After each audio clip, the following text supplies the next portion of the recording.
ಸ್ನೇಹಿತರೆ ನಮಸ್ಕಾರ, ನಾನು ರವೀಂದ್ರ ಜೋಶಿ.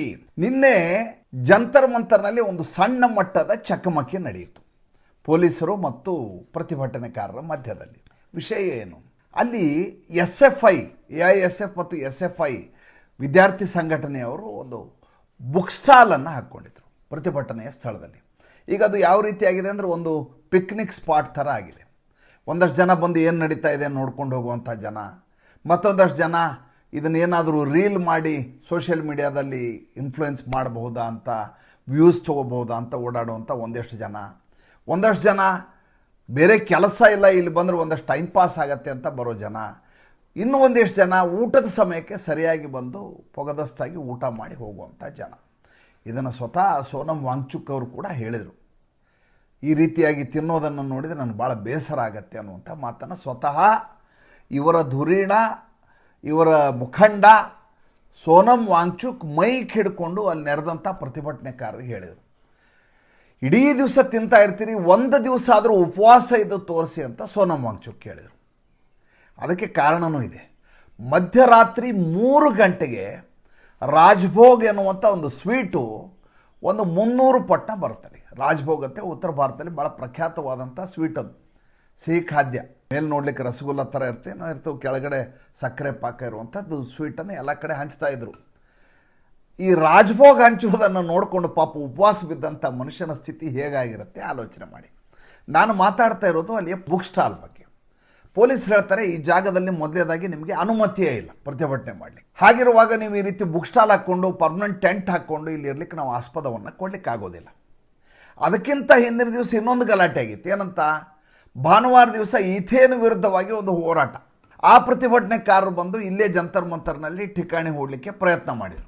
ಪೊಲೀಸರು ಅನುಮತಿ ಕೊಟ್ಟಿದ್ದರಿಂದ ಅವರು ಕೂಡ ಇರಲೇಬೇಕು, ಪೊಲೀಸ್ ಸ್ಟೇಷನ್ ಅನುಮತಿ ಆಗಿದೆ, ಅವ್ರಿಗೂ ಕೂಡ ನೀವು ಜಾಗ ಬಿಟ್ಕೊಡ್ಬೇಕು. ಇವರು ದೀಪ್ಗೆ ನೀವು ಇಲ್ಲಿ ಇರಬಾರ್ದು ಅಂತ ಅಭಿಜಿತ್ ದೀಪ್ಗೆ ಹಠ. ಬೇರೆದವ್ರಿಗೆ ಹೆಂಗೆ ಅವಕಾಶ ಕೊಡ್ತೀರಿ? ಪೊಲೀಸರು ಹೇಳ್ತಾರೆ, ಅಲ್ಲ ಸ್ವಾಮಿ ನಿಮಗೆ ಅನುಮತಿಯೇ ಇಲ್ಲ, ಆದರೂ ನಿಮ್ಗೆ ಕೂಡ್ಲಿಕ್ಕೆ ಅವಕಾಶ ಕೊಟ್ಟಿದ್ದೀವಿ, ಅಂಥದ್ರಲ್ಲಿ ಬೇರೆದವ್ರು ಕೂಡಬೇಡ ಅಂದರೆ ಹೆಂಗೆ? ಅವಾಗ ಅಭಿಜಿತ್ ದೀಪ್ಗೆ ವಾದ ಬೇರೆ. ನಮ್ಮಲ್ಲಿ ಬರೋ ಜನನೇ ಶನಿವಾರ ಭಾನುವಾರ, ಈ ಸಂದರ್ಭದಲ್ಲಿಯೂ ನಮ್ಮ ಅಂಗಡಿ ನಡಲಿಕ್ಕೆ ನೀವು ಅವಕಾಶ ಕೊಡದೇ ಇದ್ದರೆ ಹೆಂಗೆ? ನೀವು ಬೇರೆದವ್ರಿಗೆ ಯಾಕೆ ಅವಕಾಶ ಕೊಟ್ಟರೆ, ನೀವು ಯಾಕೆ ಪರ್ಮಿಷನ್ ಕೊಡ್ತಾ ಇದ್ದೀರಿ? ನಮ್ಮ ಪ್ರತಿಭಟನೆಯನ್ನು ನೀವು ಹತ್ತಿಕ್ತಾ ಇದ್ದೀರಿ ಅಂತ ಅವನ ವಾದ. ನೋಡಿ ಹೇಗೆ ಮಜಾ ತಗೊಳ್ಳೋರಿಗೆ ಭಾಳ ಸುಂದರವಾದಂಥ ಜಾಗ. ಯಾರಿಗಾದರೂ ಟೈಮ್ ಪಾಸ್ ಮಾಡಬೇಕು, ಈ ರೀತಿಯ ಆಟಗಳನ್ನು ನೋಡಬೇಕು ಅಂತ ಪುರುಸೊತ್ತಾಗಿದ್ದು ಬಿಟ್ಟರೆ ಒಂದು 100 ರೀಲ್ಗಳನ್ನು ವಿಡಿಯೋ ಮಾಡುವಂಥ ಅತ್ಯಂತ ಪೃಷ್ಠಭೂಮಿ ಅದು. ನೀವು ಹಿಂದೆ ರೈತರ ಹೋರಾಟವನ್ನು ನೋಡಿದ್ದೀರಿ. ರೈತರ ಹೋರಾಟದ ಸಂದರ್ಭದಲ್ಲಿ ಇದೇ ರೀತಿಯಾಗಿ ಶುರುವಾಗಿದ್ದದು. ಆ ಟಿಕ್ರಿ ಬಾರ್ಡ್ರು ಮತ್ತು ಸಿಂಗು ಬಾರ್ಡ್ರನ್ನೆಲ್ಲ ಹೋಗಿ ರೈತರು ಕೂತ್ಕೊಂಡ್ರು, ಟ್ರ್ಯಾಕ್ಟರ್ ತೊಗೊಂಬಂದರು. ಈಗ ಒಂದು ಪತ್ರಿಕೆ ಬೇರೆ ಶುರು ಮಾಡಿದ್ದಾರೆ ಇವ್ರಿಗೆ, ಸಣ್ಣದಾಗಿ ತಮ್ಮ ಹಚ್ಕೊಳ್ಳಿಕ್ಕೆ ಒಂದು ಪಾಂಪ್ಲೆಟ್ ಥರದ ಪೇಪರ್. ರೈತರ ಹೋರಾಟದ ಸಂದರ್ಭದಲ್ಲಿ ಇದೇ ಕೆಲಸ ಆಗಿತ್ತಲ್ಲಿ. ಟ್ರಾಲಿ ವಾಯ್ಸ್ ಅಂತ ಶುರು ಮಾಡಿದರು. ಟ್ರಾಲಿ ಅಂದರೆ ಟ್ರ್ಯಾಕ್ಟರ್ ಹಿಂದಿರುವಂಥ ಟ್ರಾಲಿ ಇರ್ತಲ್ಲ, ಅದಕ್ಕೆ ಟ್ರಾಲಿ ಅಂತ, ಟ್ರಾಲಿ ವಾಯ್ಸ್ ಅಂತೇಳಿ ಅದೇ ಒಂದು ಪತ್ರಿಕೆಯನ್ನು ಶುರು ಮಾಡಿ ಏನು ತಿಂಗಳಗಟ್ಟಲೆ ಇವ್ರ ಆಟ. ಒಂದು ಕಡೆ ಶರ್ಬತ್ ಮಾರೋರು, ಹಂಚೋರು, ಮತ್ತೊಂದು ಕಡೆ ಮಸಾಜ್ ಸೆಂಟ್ರು, ಇನ್ನೊಂದು ಕಡೆ DJ, ಈ ರೀತಿ ನಡೀತಾನೆ ಇತ್ತು. ಅಂತಾರಾಜ್ಯ ಗಡಿಯಲ್ಲಿ ಎಂಥ ದೊಡ್ಡದ್ದು ದುಸ್ತರ ಆಗ್ಬಿಡ್ತು ಅಂದರೆ ಜನ ಓಡಾಡ್ಲಿಕ್ಕೆ ಆಗಲಾರ್ದ ಸ್ಥಿತಿ ನಿರ್ಮಾಣ ಆಯಿತು. ಇನ್ನೊಂದು ಕಡೆ ನಡೀತಾ ಇತ್ತು, ಎಲ್ಲಿ? ದಕ್ಷಿಣ ದಿಲ್ಲಿ ಮತ್ತು ನೋಯ್ಡಾ ಕನೆಕ್ಟ್ ಮಾಡುವಂಥ ಕಾಳಿಂದಿ ಕುಂಜ್ ಅಂತ ಪ್ರದೇಶ. ಆ ಕಾಳಿಂದಿ ಕುಂಜ್ ಪ್ರದೇಶದಲ್ಲಿ ಶಾಹೀನ್ ಬಾಗ್ ಅಂತ ಮುಸಲ್ಮಾನರ ಒಂದು ರೋಡ್, ಜನನಿಬಿಡವಾದಂಥ ಅತಿ ಹೆಚ್ಚು ಟ್ರಾಫಿಕ್ ಇರುವಂಥ ರಸ್ತೆ. ಅಲ್ಲಿ ಡಿಸೆಂಬರ್ 15, 2019 ಶುರುವಾಯಿತು. ಮಾರ್ಚ್ 24, 2020 ಅಂದರೆ 101 ದಿನಗಳ ನಂತರ ಆ ಪ್ರತಿಭಟನೆಕಾರನ ಓಡಿಸಲಾಯಿತು. ಅವತ್ತೊಂದು ಸಕಾರಣ ಇತ್ತು. ಏನಂದರೆ ಅವಾಗ ಕೋವಿಡ್ ಇರುವಂಥ ಸಂದರ್ಭದಲ್ಲಿ ಜನ ಸೇರಬಾರ್ದು, ಅಂತರವನ್ನು ಕಾಪಾಡ್ಕೋಬೇಕು ಅಂತ ಇತ್ತು. ಬೆಳಗ್ಗೆ 5 ಗಂಟೆಗೆ ಬಂದು ಇವ್ರನ್ನೆಲ್ಲ ಒಕ್ಕಲೆಬ್ಬಿಸಲಾಯಿತು. ಶಾಹೀನ್ ಬಾಗು ಈ ಜಂತರ್ ಮಂತರ್ ನಡೆಯೋದಕ್ಕೂ ಏನೂ ವ್ಯತ್ಯಾಸ ಇಲ್ಲ. ಎರಡು ತದ್ರೂಪ ಒಂದೇ ಥರ ಕಾಣಿಸ್ತಾ ಇದೆ, ಹೂಬೆ ಹೂಬ್ ಹಾಗೇ ಇದೆ. ಹೂಬೆ ಹೂಬ್ ಅಂದರೆ ಏನು ಅಂತ ಮೊನ್ನೆ ಒಬ್ಬರು ಯಾರೋ ಕಮೆಂಟ್ ಮಾಡಿ ಕೇಳಿದ್ರೆ, ಏನು ಈ ಶಬ್ದ ಬಳಸ್ತಿರಲ್ಲ ನೀವು, ಹೊಸ ಶಬ್ದಗಳ ಪ್ರಯೋಗಗಳಾಗಬೇಕು, ಆವಾಗ ನಮ್ಮ ಕನ್ನಡ ಇನ್ನೂ ಹೆಚ್ಚು ಸುಪುಷ್ಟ ಆಗತ್ತೆ ಅಂತ. ಹೂಬೆ ಹೂಬ ತದ್ರೂಪ ಅಂತ, ಯಥಾವತ್ ಹೂಬೆ ಹೂಬ್ ಹೆಂಗಿದೋ ಹಾಗೆ ಕಾಣುತ್ತೆ ಅಂತ. ಕನ್ನಡ ಒಳಗೆ ಹೆಂಗೆ ಕಾಣಿಸ್ತೇವೆ, ಹೂಬೆ ಹೂಬ್ ಕಾಣಿಸ್ತೇನೆ, ಅಲ್ಲಿ ನಾ ಹೆಂಗಿದ್ರು ಹಂಗೆ ಎದುರು ಕಾಣುತ್ತೆ ಅಂತ. ಹಾಗೆ ಆ ರೀತಿ ಇಲ್ಲಿ ಜುನೇದ್ ಖಾನ್ ಅಂತ ಒಬ್ಬ ಇದ್ದಾನೆ. ನಿಮ್ಗೆ ಹೇಳಿದ್ದೀನಿ, ಹಿಂದೆ ಇವನ ಕತೆ ಹೇಳಿದ್ದೀನಿ. ಈ ಜುನೇದು ಒಂದು 8-10 ಜನ ಸಾಬ್ರನ್ನ ಕರ್ಕೊಂಬರ್ತಾನೆ. ಎಲ್ಲ ಗಡ್ಡ ಬಿಟ್ಟಿದ್ದಾರೆ, ತಲೆಗೆ ಟೊಪ್ಪಿಗೆ ಮಕ್ಮಲ್ ಟೋಪಿ ಹಾಕ್ಕೊಂಡಿರ್ತಾರೆ, ಆಹಾರ ಎತ್ಕೊಂಡು ಬರ್ತಾರೆ ಇವರು. ಬಂದು ಯಾವ ರೀತಿ ದಾಸೋಹ ನಡೀತಾ ಇದೆ ಅಂದರೆ ಪ್ರತಿ ದಿವಸ ವೆರೈಟೀಸ್ ಆಫ್ ಫುಡ್ಡು. ಆಮೇಲೆ ನಮ್ಮಲ್ಲೆಲ್ಲ ಏನಾಗತ್ತೆ ಅಂತಂದ್ರೆ ನಮ್ಮಲ್ಲಿ ದಾಸೋಹ ಮಾಡುವಾಗ ಏನು ಮಾಡ್ತಾರೆ ಅಂದ್ರೆ ಒಂದು ಬಿಸಿಬೇಳೆ ಬಾತು, ಒಂದು ಮೊಸರನ್ನ ಹಿಂಗೆ ಕೊಡ್ತಾರೆ. ಅಂದರೆ ಆ ಸಂದರ್ಭದಲ್ಲಿ ಉಪವಾಸವನ್ನು ನೀಗಿಸಲಿಕ್ಕೆ ಇರುವಂಥ ವ್ಯವಸ್ಥೆ ಅದು. ಇದು ಪಂಚಭಕ್ಷ ಪಕ್ವಾನ್ನ ಆಗಬೇಕಾಗಿಲ್ಲ. ಆದರೆ ಇಲ್ಲಿ ಏನು ನಡೀತಾ ಇದೆ ಜಂತರ್ ಮಂತರ್ ದಿಲ್ಲಿಯಲ್ಲಿ ಅಂದರೆ ಪ್ಲೇಟ್ನಲ್ಲಿ 4 ಬೇರೆ ಬೇರೆ ವಿಭಾಗಗಳು, ಒಂದರಲ್ಲಿ ಪಲ್ಯ, ಒಂದರಲ್ಲಿ ಚಟ್ನಿ, ಇನ್ನೊಂದರಲ್ಲಿ ಉಪ್ಪಿನಕಾಯಿ, ಒಂದು ಕಡೆ ರೈಸು, ಒಂದು ಕಡೆ 2 ಚಪಾತಿ ಬೇಕಾದಂಥ ಸಬ್ಜಿ. ಕೇಳಿದ್ರಲ್ಲೇ ಬಾಯಲ್ಲಿ ನೀರು ಬರುತ್ತೆ. ಅಷ್ಟು ಸುಂದರವಾದಂಥ ಪ್ಯಾಕ್ಡ್ ಫುಡ್ಡು ಅಲ್ಲಿ ಪ್ರತಿ ದಿವಸ ಬರ್ತಾ ಇದೆ. ಒಂದು ಪ್ಲೇಟಿಗೆ ದಿಲ್ಲಿಯ ಲೆಕ್ಕಕ್ಕೆ ಇಲ್ಲಿ ನಮ್ಮಲ್ಲಿ 130 140 ರೂಪಾಯಿ ಒಂದು ಪ್ಲೇಟ್ ಊಟಕ್ಕೆ, ಅಂದರೆ 250 ರೂಪಾಯಿ ಇರ್ತಲ್ಲ ಅವ್ರು ಕೊಡ್ತಾ ಇರೋ ಊಟಕ್ಕೆ. 250 ಕನಿಷ್ಠ ಅಂದರೂ 500 ಜನರಿಗೆ ಹಂಚ್ತಾರೆ ಅಲ್ಲಿ ಒಂದು ಹೊತ್ತಿಗೆ. ಈ ರೀತಿ ನಿರಂತರವಾಗಿ ನಡೀತಾ ಇದೆ. ಇದರಿಂದ ಯಾರಿದ್ದಾರೆ ನೋಡಲೇಬೇಕಾದ ವಿಚಾರ ಅಲ್ವಾ. ಸರ್ಕಾರ ಏನು ಮಾಡಿದೆ, ನಾನು ಯಾವಾಗಲೂ ಹೇಳ್ತೇನೆ, ಬೇಹುಗಾರಿಕೆಯವರು ಪ್ರತಿಭಟನೆಕಾರರ ಜೊತೆ ಪ್ರತಿಭಟನೆಕಾರರಾಗಿಯೇ ಇರ್ತಾರೆ. ಅದೇ ರೀತಿಯ ವೇಷವನ್ನು ಧರಿಸಿರ್ತಾರೆ, ದುರಂಧರಗಳಾಗಿ ಇರ್ತಾರೆ ಅವರು ಅಂತ. ಈ ಮಬ್ಬು ಈ ಅಭಿಜಿತ್ಗೆ, ಇದು ದೀಪಿಕೆಗೆ ಬಹುಶಃ ಅರಿವು ಇರಲಿಕ್ಕೆ ಸಾಧ್ಯ ಇಲ್ಲ. ಇಲ್ಲೇ ಹೋದರೆ ಈ ಥರ ಬಂದು ಸಿಗಾಕೋತಿರಲ್ಲ ಅವನು. ಅಮಿತ್ ಶಾ, ನರೇಂದ್ರ ಮೋದಿಯ ಸರ್ಕಾರದಲ್ಲಿ ಈ ರೀತಿ ಹುಚ್ಚಾಬಟ್ಟೆ ಮಾಡಿದರೆ ಮುಂದೆ ಏನಾಗತ್ತೆ ಅನ್ನೋ ಪರಿಣಾಮ ಆತನಿಗೆ ಗೊತ್ತಿಲ್ಲ ಅನಿಸುತ್ತೆ.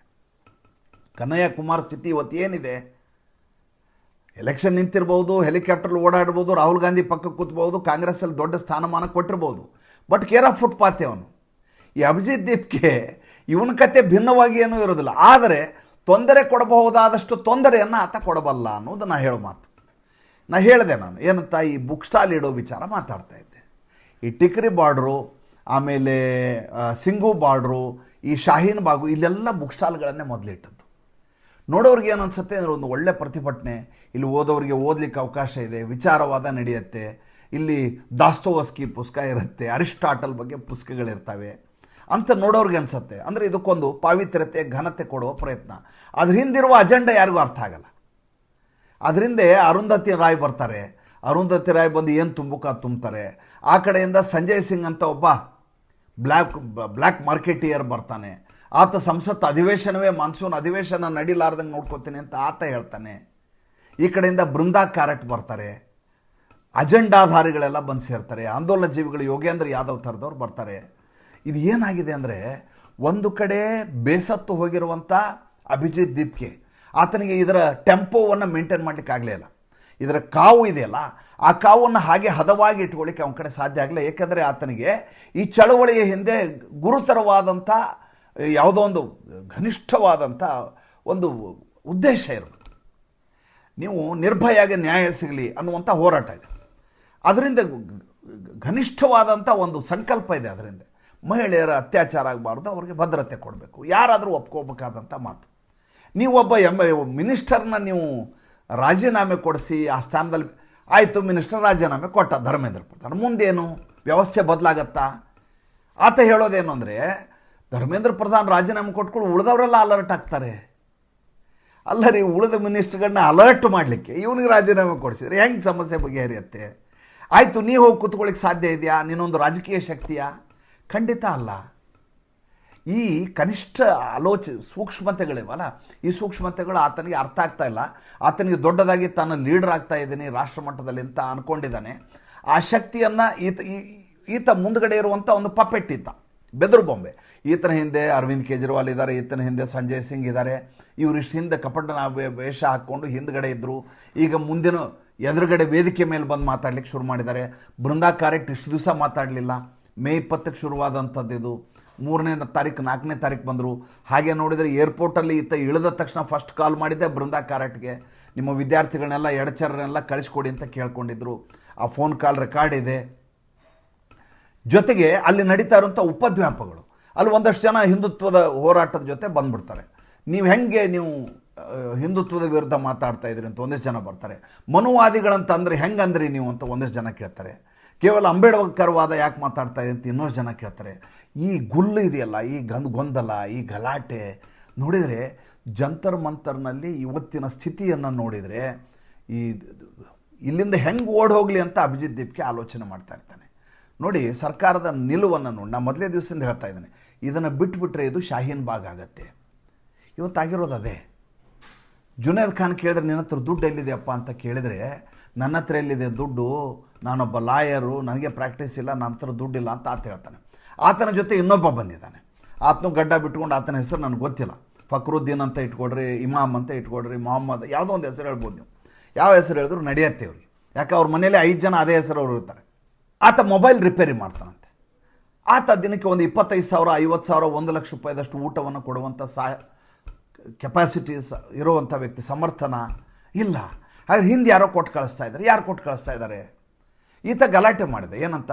ಫೋಟೋ ತೆಗಿತಾ ಇದ್ದಾರೆ ನೋಡಿ, ಅಲ್ಲೆಲ್ಲ ನಿಂತು, ಅಲ್ಲೊಬ್ಬ ಮರದ ಮೇಲೆ ನಿಂತಿದ್ದಾನೆ, ಇಲ್ಲೊಬ್ಬ ನಿಂತ. ಹೌದ್ರಿ, ಜಂತರ್ ಮಂತರ್ ಒಳಗಡೆ